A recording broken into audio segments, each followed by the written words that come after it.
Today I want to finally put to bed the rumour that CJ from GTA San Andreas and Franklin from GTA 5 are father and son. They're both black and live in the same area. Case closed. Oh wait, you want to know more? Well, let's dig a little deeper. Cal Johnson, or CJ, and the events that happened to him all take place in the San Andreas area of Los Santos in around the year 1992. We know CJ has returned to the area after leaving in 1987 and that he's about 24 years old. Franklin Clinton also lives in the Los Santos area, and the events that happened to and around him are set roughly in 2013. He was born in 1988, making him 25 years old at the time. So, other than them both being black guys living in the same area, what could possibly link these two guys together? Well, let's look at Franklin's mother. There's our problem. We can't, because there's very little information on her other than she's said to be Franklin's mother, was a junkie after her partner became physically abusive, and is dead. We do, however, have another lead, her sister Denise Clinton, and this is where it starts to get interesting. So, what do we know about Denise? Well, she's said to be Franklin's aunt, describes herself as a new age feminist, whatever that is, and she shares a first name with a former fling of CJ's. So, who is this other Denise that CJ hooked up with? Her name is Denise Robinson, and by the time CJ meets her, she's a prostitute that has already had 3 babies and gave them all away.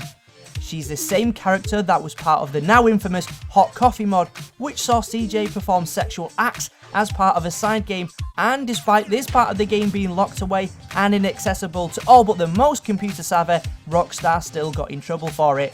The thing to remember is that she always asked you in for coffee before you bumped uglies. How about a little coffee? But how does anything other than them sharing a first name tie these two women together?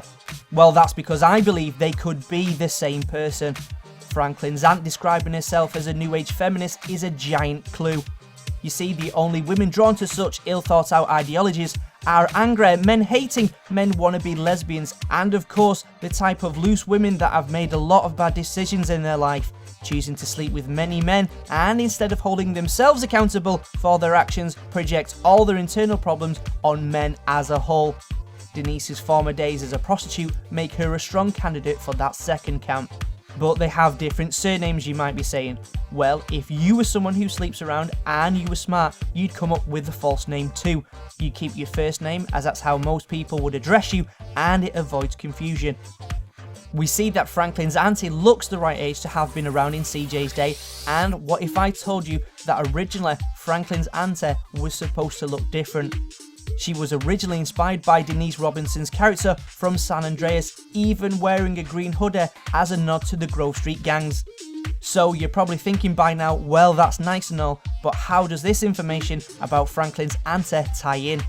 As I've already mentioned, the prostitute Denise has had children and gave them away and continued to sleep about. I think one of those children was raised by Denise's sister, the very woman who Franklin called mother.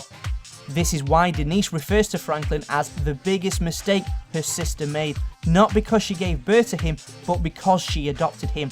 Denise thought any child that would come from her was destined to become something awful.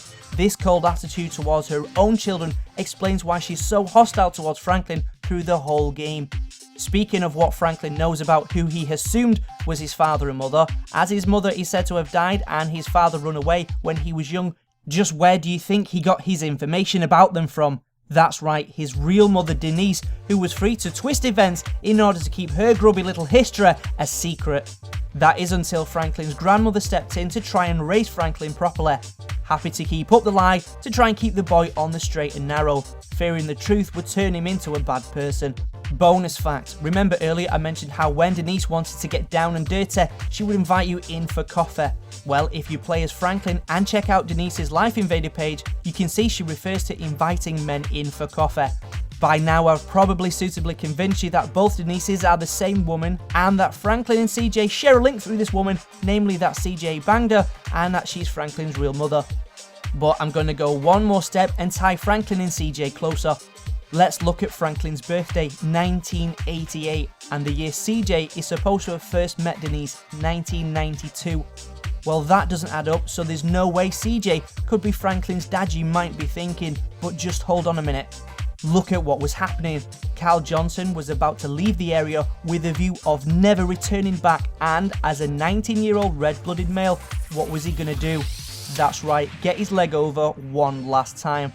And what's the time-honoured tradition of guaranteeing you sleep with someone? Well, of course, you find the sluttiest woman you can at a party.